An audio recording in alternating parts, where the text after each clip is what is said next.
Well, hi there, racing fans, and welcome to another edition of Winning Ways, where you're going to be kept up to date with everything that went on during the week. And we had a hell of a week's racing last week. Lef, you were down in Cape Town for the Met? Yeah, I went down, fantastic days racing, and good to see top horses in action in the Derby, in the Met, and the Stayers race, and the Fillies race. It was very, very good. Apparently you went out to the stud farms. You had a little tour there? Yeah, I went out, and I was very fortunate to go out to Moutonzoek to have a look at their stallions. Outstanding there too. They've got the new stallion Marchfield, yeah, and of course they've got Mamba and Seattle. They both look very, very well. But then I had the further pleasure of popping in to Wilgebosdrift and having a look at their new stallion Flower Alley.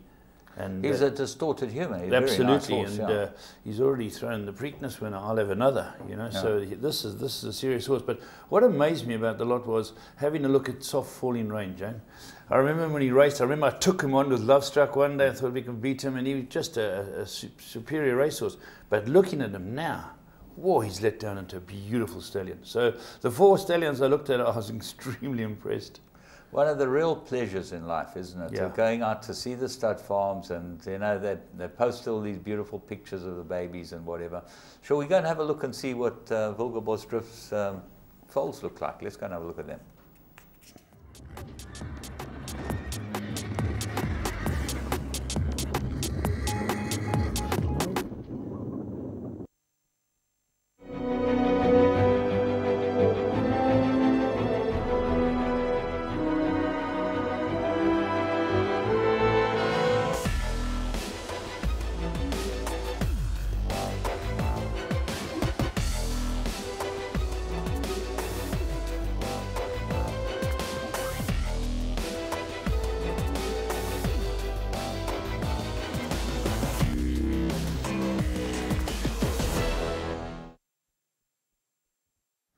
Well, we're going to go to the Vaal for the first of our three to follow, and we've picked up a Wilgebosdrift, one that we think that you should have a close look at next time it runs. Lucky Hoodalakis is the trainer. We go the first race at the Vaal. It was a work riders race. SB Duma rode this. Let's go and pick them up. Its name's My Treasure. Here we go. You can see it drawn out here, and it's one of Lucky. Lucky had a couple in this race, and this one looked to have a big chance. The eventual winner is a well-fancied horse, which beats it, called Heavenly Express with for Paul Peter. But keep an eye on this horse. Yeah, it's in the black colours with a pink cap, about 3 off the right-hand, 4 off the right-hand side of your picture. Big, nice big son of right approach. And the other Lucky Hoodalakis runner is definitely worth having a look at too. Counterstroke, that's down the inside. But this horse gets completely lost here. The winner was a hot favourite and looked like it had to Heavenly Express. It ran second, third. We picked this horse up as one to follow, and we said next time it goes back over 1200, yes, be with it, it will win. That's right. Yeah, I can see him moving up now. This horse who runs second, My Treasure, ridden by Jacob Duma. Yeah, and it's now right on the right-hand side with a pink right. cap, and it's just starting to run on. Runs on very nicely. The Heavenly Express has got clear and it's race over, but this horse runs on very well. Very green, James, trying to lug in. He's lugging in, and his work riders doing their best to get him going. A really nice horse, and yeah, he's owned by Kate Ladera, not Kate Ladera, Liz Ladera. Okay. Kate stand-in. So Liz is now the new wife of Ferdy Ladera. They've got a syndicate called the Happy Valley Syndicate. Happy Valley, eh? Yeah, Happy Valley. Okay. It comes from a Happy Valley too. Okay. Wilgebosdrift, beautiful place to be. And Laf was lucky enough to be out there this last week. The next horse we're going to pick up, we go to Greyville. Friday night's race meeting. Well, the first race was a comedy of errors with the starting stalls and horses wouldn't load and all types of things. But this horse turned into the straight last, ran a great race. Second lieutenant. Let's go and have a look at him. Yeah, second lieutenant. There it is, drawn out deep. And this race has had quite a few horses come out of scratchings. And this horse runs a very good race. Most impressive run by, remember the name, Second Lieutenant, who really picks it up the stretch. Well, he's now just in your picture in the sort of pink and blue colours. Second last he is, one off the fence, Sean Veal riding him. He just looks like he's got absolutely no sort of chance from here at all. He's got the pink in the Barker colours right on the outside at the back, and really, they're going no real pace. The good thing sitting third. It absolutely hold the line. Doddled in, hold the line. I thought this horse ran a very, very good race. He's lost in the straight. Eventually he gets pulled out and starts to run on, but they've got about 700 to run now. They're just swinging for home. Yeah. The front runner had made a very, very easy pace, and that gets easily beaten. That's Argo Centaur. But watch him now, second lieutenant. Yeah, you can see him. He's moved out for a run. He's one off the right-hand side. And the favourite is absolutely cantering, hitting the front and the red sleeves, really going well. That's hold the line. But this is very green. This is this horse, second lieutenant, who only, the penny really drops late, it seems, James. Yeah, he's got 150 to run. He's still got 3 lengths to make up on the second horse. I actually ran second in the race, but he flies at the death, and you'll see him now just flashing into picture. Ran the best race of the race, and certainly looks like a horse worth having a close look at next time he runs. I like the run of his, and he's a nice looking horse in the parade ring and the canter pass. Yeah. The next one we're going to go to, and we would have been remiss not to put this horse in. He's been through a trough, and he turned it around big time on Saturday and was probably the cherry on the top for the Crawford stable. We'll be chatting to Brett later on. We're going to chat to Mike de Kock. We've got some very interesting interviews lined up later on in the show, but let's go and have a look at Captain America winning the 10th at Kenilworth. Yeah, people mustn't forget this horse was lumped with 64.5, and they elected to go up there. Bernard Fader riding it for Brett Crawford. I was actually speaking to Pierre Cornet-Orfer, and he said there's just way too much dead weight for him. Pierre's a very light rider to ride this horse.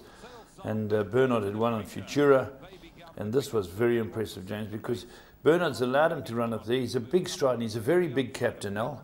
And this might have been the tactic. You know, remember in the Vodacom Durban July, they elected to sit him in. Do you remember? Yes. In fact, the worst races he's ever run is when he's been covered up. He hasn't really seemed to go on with it, except when he ran behind Legislate. That was in the Cape Derby. But he came from a long way back that day too. He looks like a horse that likes to be up there. He's out of a Fortwood mare. Yeah. That's right. And with Fastfontein bred him. 64.5 kilos on his back. He's just cantering along. The second horse, he's given it 9 kilos. Yeah. And he made it into a procession. They must have been really thrilled with this. This horse... It's Dinkum and the Cape Crawl, James. They're hacking along. The horse in front is hacking along. He's a very big horse, and he carried this weight comfortably, 64.5. But when you come towards the 400, Bernard has just put the handbrake down a bit, and he's quickened away very comfortably. You know, from the ones who were closest to him initially, he's quickened away from him. Some are trying to make up ground, but they never get close. Absolutely. Big Cat runs a nice race. He's always been quite a nice horse, but he puts him to bed, and I think that you'll now see the best of this horse. He looks like a galloper with a bit of a turn of foot, and you want to make use of his stamina, and he's got plenty of that. Look at him, he's just going away from him.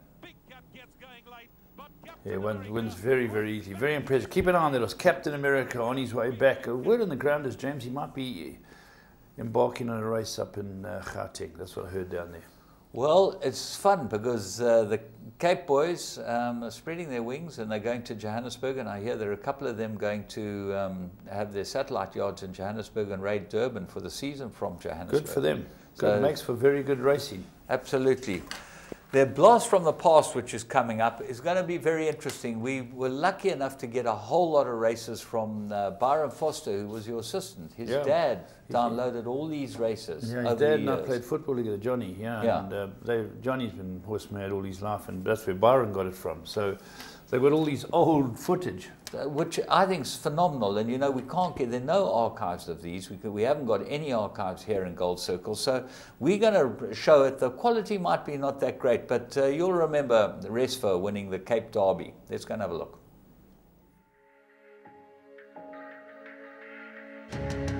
Now Headstrong sees daylight and he rips through. Headstrong much the better on the day. But Espimante hits the front in the Epitome Challenge. And ladies and gentlemen, it's all Espimante in the final 50. Europa Point comes into the lead now. And it's Europa Point who sails on by. And Well Wishes going to win it and win it well. But Ilabella's in a race of her own in the South African Oaks. And she won by 7.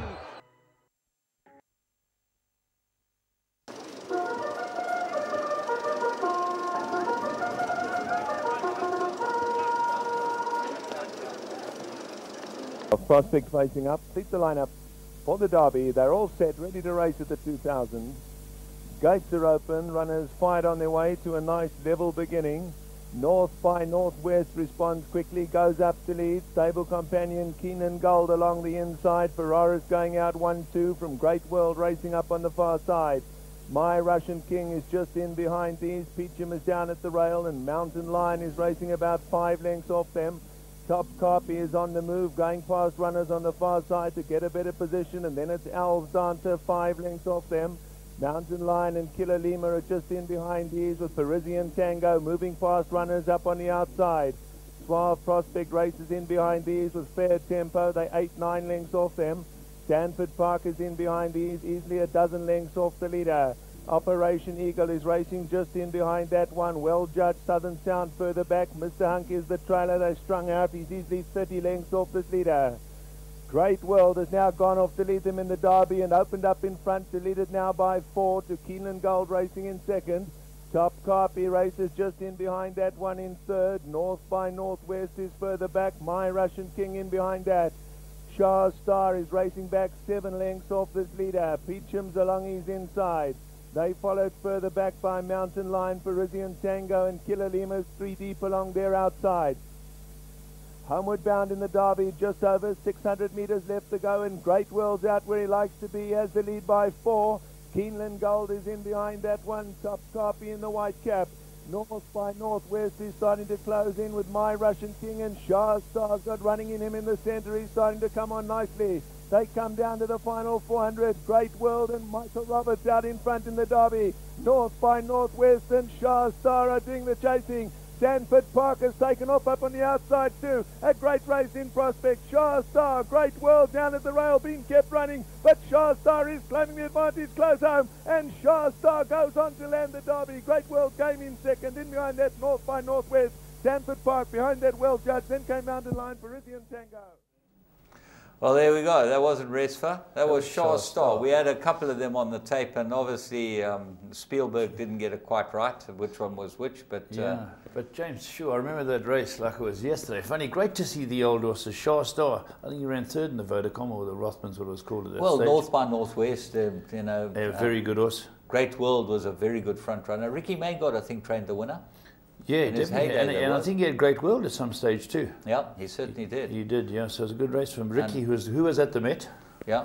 Was he at the Met? Ricky was down there. Still in fine shape? Still in fine fettle, still the same guy. Yeah. And he smiled once. Oh, did he? I saw Ricky smile. It might have been flatulence, but I saw him smile. Probably at his age. It was flat because he got this creased look at his face. But it's always good to touch base with our mate Ricky. Yeah, so it'd be good that we're getting a few of these to come through, James. I think they're great, and the people might moan about the quality, but you can hear the commentary. You know the horses. Everyone knows the horses. That's right. You know, we don't really worry that the commentary's a bit shaky or whatever. Well, it's a long time ago. The commentary's good. It's the vision's a bit shaky. And people love to pick up on all these old races, and we're going to show a few more of them. So it should be some fun. We've got the Guineas next week. Let's go and have a look at the blast from the past.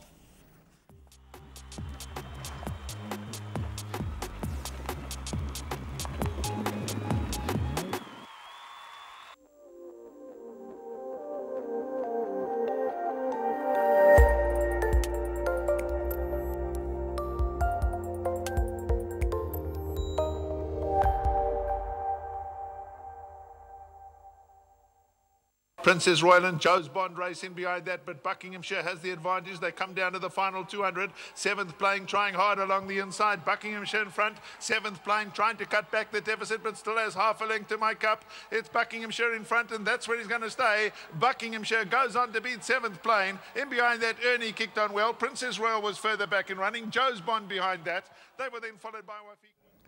Well, if you wanted to start off your Met Day on a good note, you had to back this horse. He was meeting the second horse on 3 kilos better terms here. Everything went wrong with him. 7-2 into bet. You could have got 7-2 on this horse. It was ridiculous. Very, very good. There were 2 very good colts. The runner-up ran a great race. The winner looks special. They both look like they're going to go places.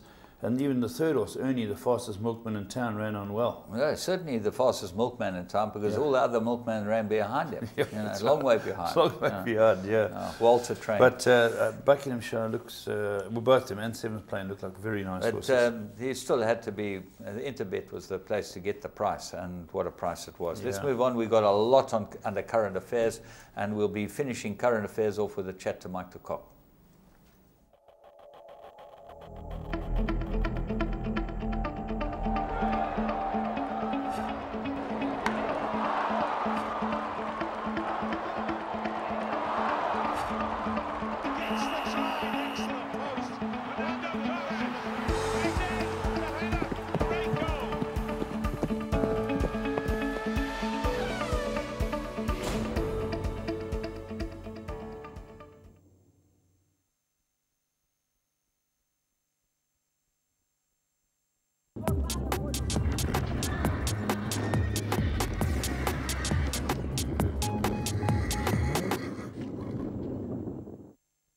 Twice there last time and going for 1,200,000.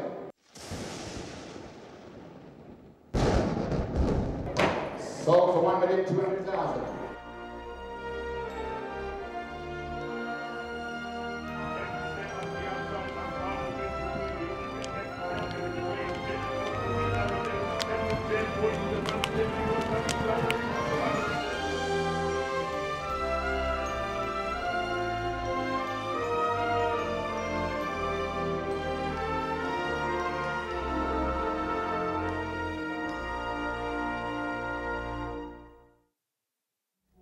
Hi and welcome to another edition of Current Affairs. And before we talk about the races coming up, let's go across to see what James has got for us here. There we go. Well held, James. The Val de Vie catalogue, yearling catalogue, and what a beautiful catalogue it is, and some nice horses. One I liked, Omo Power. It's called Omo Power. You know what the mother is? You were telling me. Squeaky clean. Squeaky clean. That's right. Read by Volgeborgstrup. They've got a wonderful draft and Maritzfontein on this sale. There's some very nice horses on this Val de Vie sale. 22nd of February. Make sure that that's ringed in your diary. But let's go and see what happened at the race. Yeah, well, the first race we're going to show you from Cape Town is the Investec Cape Derby, which is a very good race. It's a big race. And this year, interestingly enough, commentated by one of the great commentators on the planet, Richard Hoyles, was in town. He actually did the 11th race as well. So if you hear a different voice, it's from the UK, because they're doing a swap. Vaughan is going to call on Derby Day in England, so wonderful for him as well. But let's go have a look at the Investec Cape Derby, a Grade 1 race where it looked like the great horse Actor War would be good enough to step up, or would he be able to hold off the Joburg challenger Urtijar. They're off and racing. Jump away with 2,000 metres. Urtijar breaks out alertly and is the one that takes them along in the early stages as they race through the first 200. So the blue jacket of Urtijar showing well to the fore. As they race through the first couple of 100 metres, Bianzoni is racing handily. At this stage, Act of War just tracks the pace, racing in third place with Seven Oceans a length away, racing in fourth. And then just behind these, Arniston is one from the tail with Catkin. The grey liquid Mercury just precedes that with Cram Bambouli. So with stamina assured, it's Urtijar who leads them inside the final 1,400 metres. Act of War now moving up to dispute second place with Bianzino. A length and a half back to Seven Oceans with Cram Bambouli, who is half a length away as they make the turn. The grey liquid Mercury in sixth ahead of Arniston, and bringing up the rear is Catkin. So Urtijar leading them past halfway in the Investec Cape Derby. In second place, the warm favourite in the black sleeve jacket, Act of War on the inside of Bianzino, who's always been close to the speed. Seven Oceans is a further length away with half to Cram Bambouli. Racing in sixth place, Liquid Mercury, then Arniston, and Catkin is still at the tail. Urtijar has ensured that it's been an even gallop and still leads as they make the turn back towards home. Act of War well positioned to strike in second place as the two big guns lead the Investec Cape Derby field round the home turn. Just over 600 to travel, and Urtijar in the blue with Act of War. Stridham just beginning to ask in second to go in pursuit of the leader, who still travels well. Then Bianzino, Cram Bambouli from out of the pack as they make their way with 400 to travel. Urtijar, Act of War being delivered on the right hand side, moves up to challenge the long time leader, and the two of them are clear of Arniston, and back in fourth place, Liquid Mercury. Urtijal still leads. Over on the far side, Act of War was asked, but the cupboard was bare, and Urtijal has run the finish out of the favourites, and indeed of the field, and will make every single yard. Unbeaten record intact. The Derby goes to Urtijal. Urtijal won the Derby comfortably, a blanket for second. Maybe Liquid Mercury, Crambambuli, Arniston. Well, Urtijal, as he says, remains unbeaten. 4 for 4. This is by Hardspun, James. This is a galloper. Yeah. What can you say? He absolutely put them to bed. 2.5 faster than the Met, which means he would have beaten the Met field by 8 lengths. I'm not sure that he would have, but the point is that he looks made it like a gallop. He knew there was the favourite, who's a superstar, might not go the strip, especially at this stage, out of a Cordoba mare, and this horse is out of an Arc mare, I think, the winner. Yeah, he's out of a Juin mare. Yeah, that's right. You know, was that a Melbourne Cup winner? Melbourne Cup winner, yeah. So plenty of stamina in the winner. Great tactics by the De Kock team, and a very good ride by Gav Lorena. They went out there, they made it hot, they kept the horse ready, they quickened up the stretch, and the rest chased him home. Just looking at, I think it was the fourth horse and the second horse, there'd been 6.5 lengths between them and the Guineas. So it looks at this stage like the runner-up might not have got the trip, James. Well, yeah. Was he runner-up? Yes, War? yeah, he ran second. It was very close, kept the bipod people alive, but well done to everyone concerned with this winner. I did manage to touch base with, what was his name? The agent for Angus Gold. Angus Gold, yeah. sorry. Yeah. I had a chat with Angus Gold, and he was absolutely chuffed. He was really pleased because this horse had colic surgery as a baby.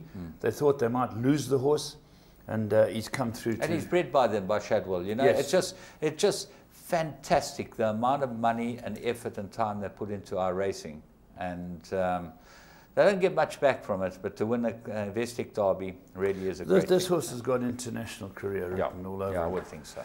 Well done. That was the first of them, and that certainly got the ball rolling for the big Group 1s. The next Group 1 that came along was the Claverflay Majorca Stakes. It's always a great race, James. Yes, and I think this year was probably one of the greatest Majorcas we've ever seen. I was so impressed with the second horse. I thought that she was desperately unlucky, but I was even more impressed with the winner's guts. It was, if you watch the last 300 meters, this filly has got her ears back, her head down, and she does not want to get beaten. I don't think she's as good as the second horse. You don't think so? No. Maybe a Ramalchius. Well, let's have a look. And they came out of draws 1 and 7, and interesting enough, it's the third Group 1, I think, for Trippy. But watch coming into the first bend, how Fanica gets taken out by, I think, Carry On Alice, and in fact, it looks like the second horse comes across. That's and right. That makes the win even more full of merit. So let's go and watch the race. All right. 1,600 metres, all clear, and away they go. Jet Bell just a little bit slow of the mark, and so too Hamizuka. Priceless Jewel began quickly, but there goes Cold as Ice. She pushes forward, and she goes forward to set the pace. Up there too, we got Carry On Alice being followed by Inara, who's sitting on the rail and settling a length and a half off that leader. Next in running, we find our Sentry Pink. Jet Supreme is 3 deep on the move on the outside, circling them all, off in search of a better early position. Red Flame is racing next, and behind that we got Hamizuka, who took a check, and she dropped to race about 12 lengths off that leader. Half back on the inside of her comes Supreme Sunset. Maybe Yes and Lana Falcon are the two sitting at the end of the line, and 14 lengths cover the field through the middle of the bend. They head towards the 800. Jet Supreme has come right round them all to set the pace, and Cold as Ice tracks her in second. Then we got Priceless Jewel racing in third. Carry On Alice is racing on the rail. In Nara, the white cap is going to corner 6 off the leader. Red Flame is on her outside. Then comes Supreme Sunset, being followed by Jet Bell. Hamizuka, Lana Falcon, and Maybe Yes whoop them in as they flatten for the run to the judge in the Claverflay Majorca Stakes. 400 metres left to go, and Jet Supreme quickly challenged by Cold as Ice under a tight hold, moves up, and she hits the front. In Nora is coming through along the inside rail. Carry On Alice is making her run up the middle. Jet Bell gets going towards the inside. 150 metres left to go. Cold as Ice in Nora draws alongside of her. Cold as Ice in Nora. Cold as Ice in Nara. To the wire they come, very close between Cold as Ice and Inara. Not going to split them. There's a nose in it on the wire. Jet Bell was back in third. Well, a superb gutsy win by Nara, who's now stepped up. A typical Mark Bass horse, they get better and better. And this filly has improved again. It has won its last 2 Group 1s, giving the young rider his 2nd Group 1 of his career, James, and a terrific finish. Yeah, and not many horses win the Paddock Stakes and then come back in trip to win the Mallorca. Yeah. It is a phenomenal, phenomenal feat. And, you know, congratulations to all of them, the whole Bass team. I think they've done a wonderful job. Finicco never stopped on this filly, having been, as you could see, taken out at in the first bend. And cold as ice. The story that I heard, and I'm getting it hearsay, is that if you win this race, you got an offer to go to Breeders' Cup. And there is a possibility that they will speak to Gaynor and say to them, if you want, this horse can come. So there's a possibility. I know if you win the Queen's Plate, yeah, you get a chance to have a crack at those races, and it'll be wonderful if this filly who's now won 2 Group 1s can get to race at the Breeders' Cup, James. Well, yeah, who knows what happens in the future, you know, to try and get the horses out of here. Yeah. We had discussions with Professor Sana and all of them on breeding to win. Let's go and, you know, we've seen 2 great fillies, 2 great horses, yeah, a great colt and a great filly. And I tell you, Futura, just as good as all of them. And let's go and have a look at them winning the Met. Futura up to the gates, goes in. Kahlua Castle steps forward, completes the lineup. They're in a straight line, ready to run at the 2,000-meter mark. Flag goes up, gates fly, racing to the roar of the crowd in the JMB Met. Punta Arenas landed running from Louis the King, who's up there with the speed. Talina, Orion is pushing through on the inside rail as they link onto the course proper and head towards the 1700. On the move, we got Helderberg Blue, who's pushing forward on the outside of runners. Next, we got Power King, who's sitting on the rail in the yellow colours, and he's 5 lengths off that leader. A length and a half behind that comes Futura, who's a neck in front of Jet Explorer. 2 further back, we got Dynamic, who's a half a length in front of Johnny Rockets. Then it's Gold Onyx being followed by Astro News, and Paterfamilias is racing at the end of the line, and they stretched out. 16 lengths cover the field as they leave the back of the track behind, roll into that far turn with 1,200 meters left to run. Helderberg Blue sets the pace in the JMB Met. Louis the King is in second, and neck away on the inside comes Punta Arenas third. Then comes Kahlua Castle creeping closer. Talina between runners. Orion, the blue colours, on the rail, and he's 5 lengths off that leader. A length and a half behind that comes Futura and Power King. These 2 are side by side, and they 10 lengths off the leader. 2 further back, we got Jet Explorer, who's sitting on the inside of Dynamic. Gold Onyx is being followed by Johnny Rockets. Then comes Paterfamilias, and Astro News is gonna whip them in as they flatten for the run to the judge in the JMB Met with 600 meters left to go. Helderberg Blue is the one in front. Punta Arenas along the inside. Louis the King is being angled to the middle. Deeper out comes Kahlua Castle. Talina. Power King gets going. Futura still 3 off the leader. 300 meters left to go. Helderberg Blue is hanging tough in front. Punta Arenas. Now Louis the King gets popped the question. Power King gets going. Futura is coming home full of running between runners. It's Futura that strikes the front with 100 meters left to go. And Futura is drawing clear. Futura wins the JMB Met. Close behind that, Gold Onyx and Helderberg Blue in a photo. Then came Talina back in 4th. Yeah, James, this is this horse's 3rd Group 1. Very impressive. He's a very, very good horse. Very good horse. Yeah, I think that it's not the end for him either. He's just like a big, backward, laid-back baby, but he's got a turn of foot on him. And he's very, very useful. And I think you'll see if you go back in our 3 to follow. Yeah. We picked him up after his first run. This horse. We said this is going to be a very good horse. And he is certainly. He's well done to connections. Well done to everyone concerned with this horse. He's a superstar, and he's come off a dead pace. He was sitting 7th when they turned for him, James, and I just checked that, and he powered through to win very comfortably in the end. And Gold Onyx, well done to Gold Onyx. He's a 7-year-old. He got $500,000 for Chris Finicco.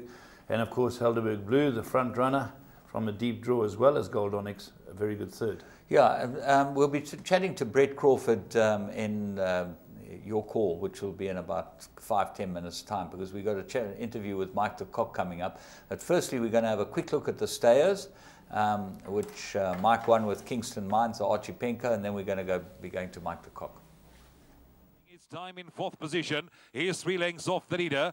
Dynastic Power starts to creep closer on the outside of him. 2 lengths away, Wave and Flag. Then comes Gothic. Next in running, it's Ash Cloud, Jingwedzi, Disco Owl. Desert's Wool corners back, 1 from last, and racing at the back. We've got Putney Fly who whips them in as they straighten up. Head towards the 400. Kingston Mines in front, Current Event, Mountain Master.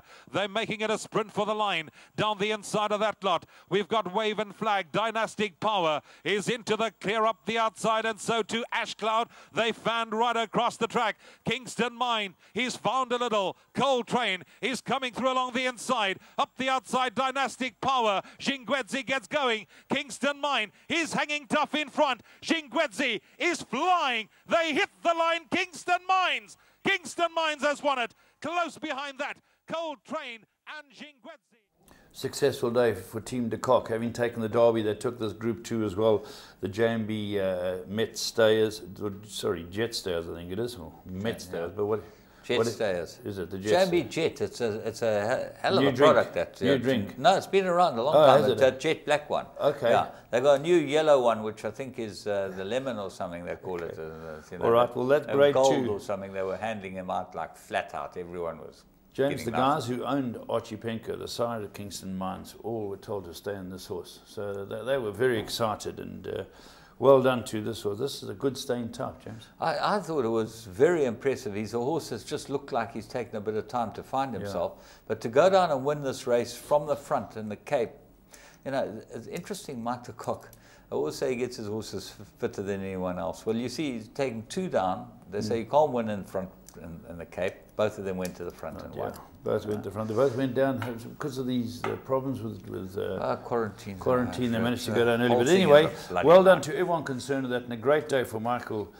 Now, James, we've got, before we speak to Michael, we should show them the Vercingetorix win. I think that's a great idea. Let's show Vercingetorix winning the Al Rashida. Mike's won this race the last 4 years in a row, I think now. 7 times in all. Sure. You know, that's just a feat like you can't believe. It's not like he's taking on, you know, you and me and the Kimberley boys. Yeah. He's taking on Said Ben Sarur True Story and the bosses all like that. The top boys, you know, they're coming and they can't even. 7 times he's won this race. Let's go and have a look at it. Just about ready to run. Off in the El Rashadir, and Sociologica Inc. was slow to move. Missed it 3/4 of a length with Mujarib going back shortly after the start. Sanshorewares and True Story came out well. Mr. Pomeroy began with them, has the inside, and Vercingetorix is just over a length away off the speed. A break of 4 lengths to Mujarib and 3/4 of a length to Sociologica Inc., who's last as the field moves down the back of the track. Sanshorewares on the outside is a neck in front. Mr. Pomeroy holds the rail, and that obliges True Story to travel out 3 wide. He's 3/4 of a length off the pace. Vercingetorix a 1/2 length away on his inside. 2.5 lengths to Mujarib and 3/4 of a length to Sociologica Inc., who's still last in the field of 6 as they travel past the 1,000 metres mark, having run the first quarter in a leisurely 26.8 and the first 800 metres in 50.6. And leaving the back bend behind, Sanshorewares on the outside, a 1/2 length in front of Mr. Pomeroy, with True Story on the outside running third. Vercingetorix has the drop on that trio of leaders. 2.5 lengths to Sociologica Inc. on the inside of Mujarib as they move onto the turn at the 500 metres mark. Sanshorewares, Mr. Pomeroy the rail, True Story the outside, and now Vercingetorix comes to the outside to give chase, and Sumion hasn't moved a muscle yet. James Doyle's working overtime, and the King has gone to the front. With 200 metres left to go, Vercingetorix gets away from True Story, then Mr. Pomeroy. Now he gives him a click, and Vercingetorix opens up a little, but he'll be an easy winner of the El Rashidi. True Story is second, Mr. Pomeroy third, then Sanshorewares, Mujarib, Sociologica Inc. at the rear. Yeah, well, the big horse is back. What a great performance, James. Yeah, it's just breathtaking, and you know, it's fun to end up watching these horses, South African bred horses. Cloverfly, go and give the the overseas boys a proper one to go on with. That absolutely showed the quality and class of South African breed horses. One good solid klapmuts. Yeah. That's exactly as the Cape guys would say. A snot klap they got. Yeah, klapmuts is one of their areas down there. But there we go, Vercingetorix, extremely impressive. And let's go on now. We've got an interview with Michael de Kock that James did a little earlier. How are you? Good, yourself? I'm in extremely good frame of mind. It's pouring with rain here. I suppose it's a beautiful sunny day there. Well, it's beautiful. It's sun shining, yes, sir. And who you got lined up there today on the most beautiful golf course in the world? I'm playing with Mick Fitzgerald, Richard Hughes and Richie Prasad. Mick Fitzgerald, the presenter from England, the ex-jump jockey. Yeah. Give him my very best regards. I was quite matey with him when he rode for Nicky Henderson. But he's a steamer. He'll take his cash. Anyway, let's talk more. I've actually got his side. Good boy. More important business. Firstly, Vercingetorix was stunning on Thursday. We're going to show the race while we chat. Right. He's was a good run, James. I think he's still got a bit to come. Probably stronger and sounder than he was last year. So, the trick is going to be keeping him there till the end of March. Where do you go with him from here? You going to stick to the grass, or are you going to go on the dirt? No. I wouldn't even tempt the dirt. That would be foolish. He's going to run in the Jabal Hatter and then the Jabal Hatter and then duty free. And then would he go to England with you this year? Pardon? Would he go to England with you this year? There seem like some quite nice sort of mile and a quarter races in England. I think he's an Arlington Million or so, definitely. So he's really looks like he's come on. We're just watching him in the parade, and he just looked absolutely magnificent. Yeah, I couldn't have him looking better, James, and in better condition, So, as I said, the trick is to keep him there till the end of April or March. Well, from there we went to Kenilworth to go and watch the Cape Derby, and you gave your good friend Joey Ramsden one to go on with. Yeah, look, my horse is a very, very nice horse. People got carried away with the way he ran last time. But, if you listen to Matthew's interview, he didn't have a good preparation at all. And we needed to give him a run. And, Joey's horse on pedigree had to be tested over 2,000, and which we did. You saw the time was 2 seconds faster than the Met. I believe so. Very impressive. I believe so, yeah. That was a good time, very good time. So he's a very, very good horse. So now he'll go, because he still looks like he's immature, he just seems like the penny's starting to drop now. Yes. He'll go for the Classic and Derby Games. Probably 3 or 4 runs, probably 4 runs left in this country. So it was most impressive to go down there. Then you clocked off the day by winning with son of Archie Pinko, winning the big Stars race. Yeah, this was actually quite a proud moment. Having trained Archie Pinko and selected the horse in Ireland. It was quite chuffed with it. Well, he won a damn good race. He looks like a very nice stayer as well. Would he have plans to probably go overseas later? Maybe. Yeah, I think he's an above-average stayer, and I think he's definitely got to look at it. Okay, well, it was fantastic for Matt, and I saw Diane was there helping out, but Matthew's got to take a lot of the credit. He did a marvellous job getting those horses down there and giving the Capies one to go on with. Yeah, and we also, we had to get out of Johannesburg, so we travelled the horses a lot earlier than we would normally. But yeah, it's been a great team effort, James. A lot of people, that you wouldn't even know of us done their bit to assist. Well, we're very excited about that, but there's some exciting news as well on the line, because we saw the entries for the Triple Crown, the American Triple Crown, and I see you got Mubtahish in there. Yes, you put him in. Look, it's a very early entry, and at this stage of the game, it's a big path for him, but he needs to get through Dubai first. He must be, a long shot to get there, but we've got a lot to do first before we get there. Where would he next run? He'll run in the Guineas in 2 weeks. guineas in 2 weeks. And this week, what have we got this week? Is there anything that stands out this week that we should have a look at? Because mine is, I've got Ad Edom in the filly guineas. I've got Captain Lars and one or two others in a mile handicap. Star Empire in a handicap of a 2.8. So, yeah, some interesting racing. Well, Ad Edom probably my best in the guineas. Well, we look forward to seeing you on Thursday night, having a great time at Maidan there. But thanks so much again for joining us, and have a great days on the golf course. Yeah, James, thanks very much. I appreciate it. Thanks. We appreciate it. Mike de Kock on the line from Dubai, and my goodness gracious, so they're having a time of their lives. It's fantastic to watch. These South African bred horses, it was put together by a co-op scheme, ending up winning a Group 2 in Dubai this year, and Vercingetorix, what a wonderful win it was, and we hope for the very best for him for the future. It's just great to see what we're trying to do for people that have worked their whole lives in this industry, and for them to get something back, and the excitement that they get back from having actually picked up a very good racehorse is phenomenal. Right, there we go. Wonderful to get Michael de Kock on the air, and things are looking good there. Yes, and I think that, you know, leading up to Super Saturday, you know, Phil Giorgio does a trip over there for Super Saturday, yeah, it's a big and day. then the World Cup night. You have that prime position on the bottom by the next door to the jockeys, where the jockeys come out. I think Vercingetorix's winning has got the likes of the John Costas and the Knowlesies and people like that saying we've got to get out there again. You know, they've got to support their horses. I think that they had a pretty good time last year, didn't they? Yeah, when the Clarkflow boys are going to get into town, and there's a big squad going, which is always great. It's fantastic to support these top horses. The more we can get in there, the more people will go. The best part about it is there's a squad of South Africans who love their racing and actually go out and make it a great holiday for everyone that goes out there. You know, they're just fantastic.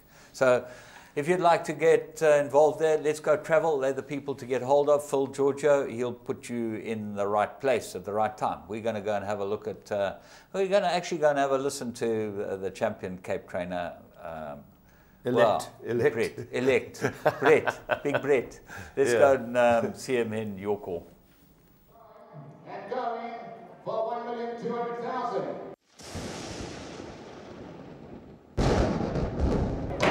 Sold for 1,200,000.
Well, as we said, you know, we always try and get hold of the champion from the Cape, and none other than the champion, best-looking man in Cape Town, Brett Crawford. Brett, how are you? How are you, James? Are you well? How are those bloodshot eyes? A lot better today. I got Brett Paul with me. Just great congratulations from both Jim and I. Wonderful the way the horse won, the way you had confidently predicted that everything went well into the race, and the way he's come through. Great win. Yeah, Paul, you know, it's you know, to win those Group 1s, you need to have uninterrupted preps, and you know, he, from the time he ran in the Queen's Plate, he just got better and better, and he just showed it at home, and just went into the race feeling so confident, and I think Bernie gave him a fantastic ride, and everything just worked out spot on for us on the day. Listen, Brett, you could have ridden him, he would have won. You had him so tuned up. I can tell you, I thought that it was just an amazing win. I've always loved this horse from last year when Laff and I were discussing his future. He didn't think he had much future, but... Well, I think you won 100 then, Tim. Yeah, I won 100. Easily. Yeah. But Brett, back to you. You know, you've had some terrible disappointments in these big ones. You know, the July and the Meta have eluded you, but this must have been a real sweet win, this. Well, I mean, you know, James, it's the third year in a row that we've had a favourite for a Met, and you know, obviously going into this race was a lot different for me because I was super confident with this horse. And you know, the last time I felt this confident about the Met was when Angus won for us 12 years ago. So it's been a long time coming, but it was worth the wait. How did you guys come about this horse? So we wanted to give Guy Murdoch, but he's out in the bush. And how did you end up getting him? Well, it's actually quite a funny story because Ian and myself were looking for a horse, and we found for Chura at Maritzfontein, and Ian said he would definitely like to have a go at buying him, and we bid, and we went up to, I think, 500, and we were outbid by no other than Jack Mitchell, who was on the other side of the auditorium with John Freeman. And when they saw that we were the underbidders, Jack came over and graciously offered Ian half due to the fact that they were partners in Jackson. So, you know, it's just one of those fairy tale stories. I mean, if it wasn't Jack that had bought him and somebody else, you know, we may well have lost him. So, yeah, just very privileged to be given him to care for, and he's done us all proud. He's only run in 4 Group 1s in his life, and he's won 3 of them, so it just shows you what a top horse he is. Yeah, what are future plans, Brett? I know it's early days. Campaign him still. Are there thoughts of going overseas? I know that there is definitely some thought about it, Paul. You know, I think the biggest thing is we just need to get our facts in a row and find out, you know, if he had to go into a quarantine of some sort, when it would be, where he would be able to go, and obviously what would be on offer for him. But that's something that's still going to be discussed in the course of the week. And, you know, at the moment we're still just, you know, walking on cloud 9. Brett, it was great to see Captain America. We put him in as one of our 3 to follow, but I think that must have just been the cherry on the top for you. Yeah, definitely, James. You know, he's a very good horse, and he just lost his way a little bit. You know, things just never matched out. We gelded him. I thought he had a good comeback run in the Green Point, where he needed the run badly.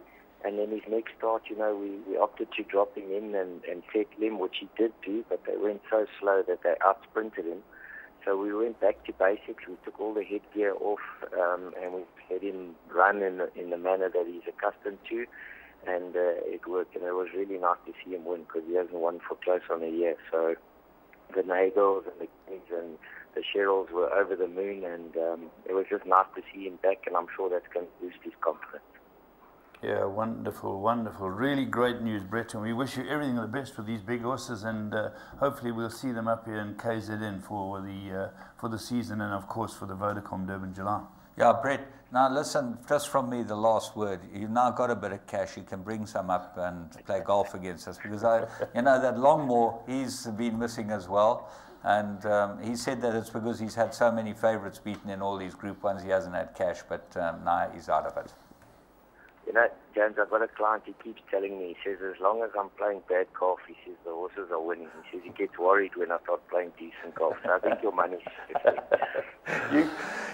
We can't wait to see you up here. Are you going to Joburg for the season? Is there anything that you've got earmarked there? There is, James. We're actually planning on a small campaign toward the end of March in Johannesburg.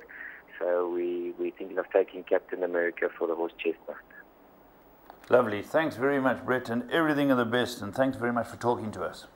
My pleasure. Thanks for having me on the show. Go well with you and your team. The Crawford Racing Stable team, it's a hell of a team. You've got Jill, you know.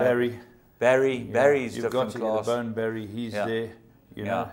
There's all those, but have got to mention this because this was my bugbear. I watched the racing with great interest on the television. What slayed me is presenters that do not know the names of the people that they're chatting to. And I really believe, and I'm going to have a go, and someone's going to, I really believe you've got to have presenters out there that know who they're talking to. It was embarrassing watching the one race with the one presenter. I'm not going to mention any names because it's not my place, but didn't have no clue who they were talking to. And they were the most important overseas people that we have in this country who have been here for years and years and years. And that is the benefit of having senior presenters who know who they're talking to. People like Dave Mollett. Dave Mollett was given one race in the 11th race or whatever. You weren't there. Where were you? I was there. You were there, but you weren't used. No, I wasn't used. But at least you'd know who you're talking to, and at least you'd have a rapport and bring out what's going on. I had to bring it up, and I'm not bringing it up because you, my mate, are sitting opposite me. I'm bringing it up because it's bloody bad for racing if we can't even introduce people who are supporting our game and putting millions and millions of rand back into South African racing, and you have a presenter who doesn't know who they're talking to. Absolutely. Okay. Well, on that note, let's go and have a look at the graduates from Magic Millions in the last week. Here we go. Amber Orchid, the Dubawi. Willow Magic, the Dubawi. James, we touched on that comeback, and of course Royal Trump. Yeah, well, I can tell you, Willow Magic, what a graduate from... you're going to Perth in a couple of weeks' time. Yeah, going down there. I bought Willow Magic's brother, as we said last week. I'm going down to Perth. There's a couple of very nice horses. If anyone's interested in getting a catalogue for the Magic Millions Perth sale, I know Michael Roberts over the years has bought some very good horses, and we've got a couple in our yard we bought there last year.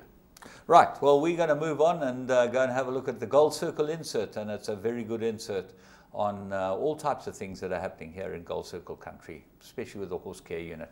From Paul and me, you have a great week's racing. In 2006, we were thrown a challenge by the then Premier of the KZN province, who asked us to bridge the gap, in his own words, between formal horse racing, Gold Circle's racing operations, and the informal racing sector, rural horse racing. So this is how everything really started. It was a challenge thrown at us, and obviously when Jill came to see us to start the Coastal Horse Care Unit, it fell exactly into our needs at the time to help bridging that gaps. The rural outreach program started from there. I think our participation has been, active one, physical, on the ground, helping with fixing things, with making racing conditions better for their horses and for their riders, and obviously for the horse owners as well. But more than that, it's been financial as well. We've pumped a lot of funds over the years to try and get that dream going and succeed into that venture of bridging the gap between the two entities. And the progress is very clear to see. From what has started in 2007, 2006 to what it is today. Through the efforts of the horse care unit, we now have got international participants helping as well into that same process. We are definitely committed. This is not something, it's not a commitment for the short duration. It's the long stay. This is a real stayers race. Obviously, what we started on in terms of that challenge of bridging the gap between informal racing and formal horse racing was the upliftment of the Dundee July. It's reached the levels now where we can actually maybe slow down our participation there and concentrate more on the needs of the people in the province. And that's going to be the next drive. That's the next challenge, where Gold Circle will actively be involved in workshops around the province to educate people about horse care, about how to look after them, how to maximize the benefits they can get out of the horse, and how to treat a horse properly. And that is the next challenge. This is what we're embarking with the Coastal Horse Care Unit, is the provincial workshops. And we've voted a substantial budget this year to be there, but more importantly, we need to commit resources to that as well. So we're going to have our own people being part of the workshops and actually helping on that line. So that's probably the next 2 or 3 years' main project. That's where we're going to be aiming at. But as I said, we're in for the long haul. The Coastal Horse Care Unit has been operational since 2009 on a donated farm in Cato Ridge. Coastal Horse Care Unit have been monitoring the welfare of horses throughout KZN. Part of our work we do is rural outreach, where we go out into the rural communities to help working horses through clinics and education. We are working in 14 areas throughout KZN, and horses arrive at clinics from all sides of the veld. We have a team of staff and volunteers who help at these clinics and assist these rural horses. Since 2009, we have seen huge improvements in the horse welfare in the rural areas. We attend to saddle sores and tack problems.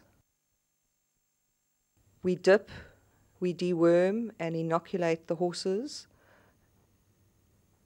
and we educate the rural owners in field. Here we see our team at work.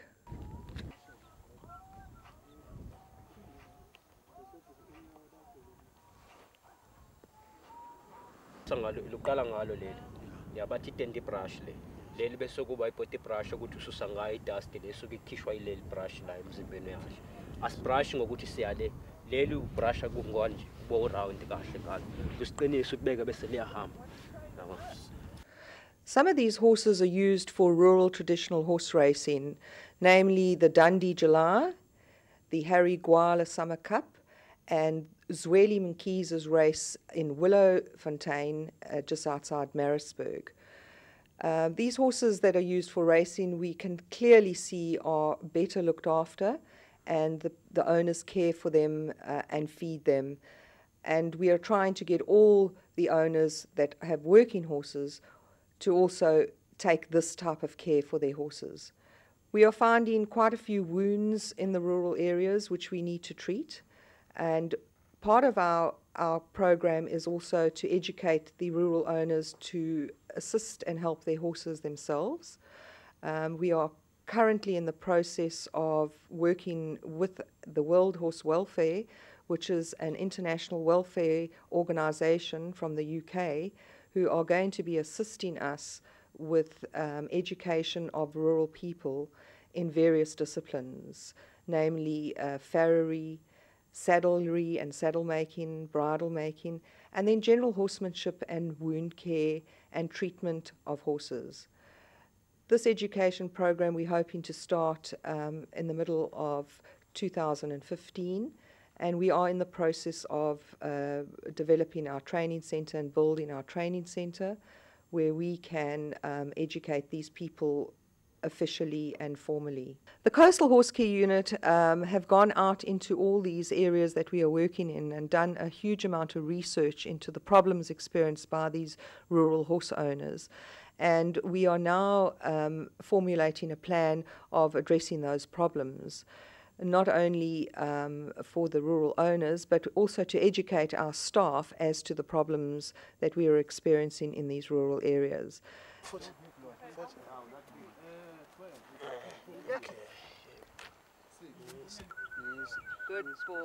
good boy.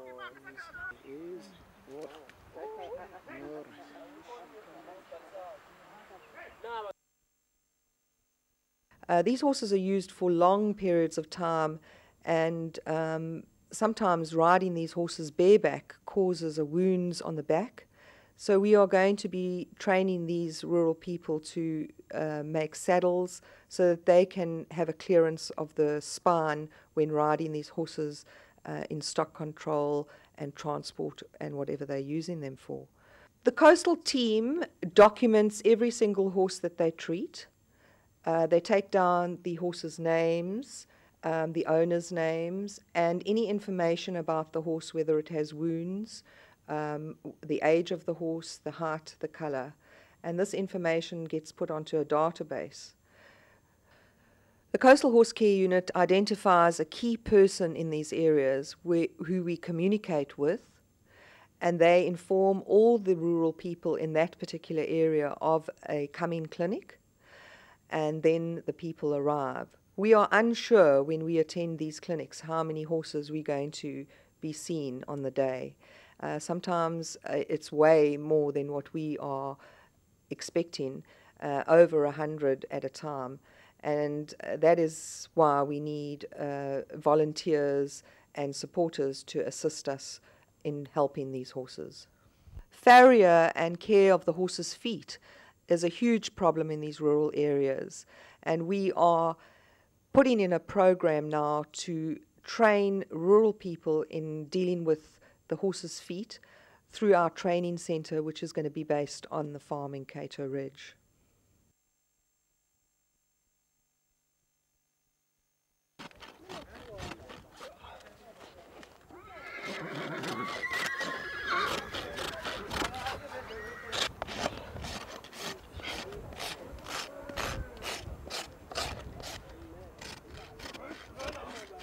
Supporters of the Coastal Horse Care Unit donate tack, which is bridles, saddles, numbness, protective wear, which we identify owners in the rural areas that are in need of these items, and they are then given these items so that the horse is protected. The Coastal Horse Care Unit's motto is helping horses in KZN. And we really, really are grateful for all the support that we get from all the industries that help us. We have seen a huge improvement in the areas that we are working in. We are in great demand to extend our work to other areas, but unfortunately we are limited with funds and staffing, and we really, really wish that we could do all these areas with further funding from our supporters. The Coastal Horse Care Unit's Rescue and Rehabilitation Farm, which is based in Cato Ridge, was donated to the Coastal Horse Care Unit. And on this farm, we treat horses that are compromised. We also bring rural horses in if they are in need of intensive care and the rural owners cannot help these horses. They come into the unit and then are returned to the rural owners once they are healed and better. We have a dedicated team of staff who help to get these horses back to a healthy state so that they can be rehomed or sent back to their owners. The Coastal Horse Care Unit's major sponsor is Gold Circle, and we also get funding from various other organisations within the racing industry.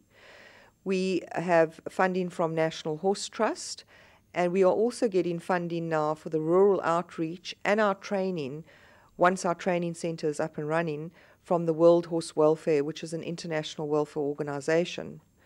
We're in the process of securing further funding for our training centre, which is only at foundation level at the moment, so we are trying to find further supporters that can assist us with development of our training centre.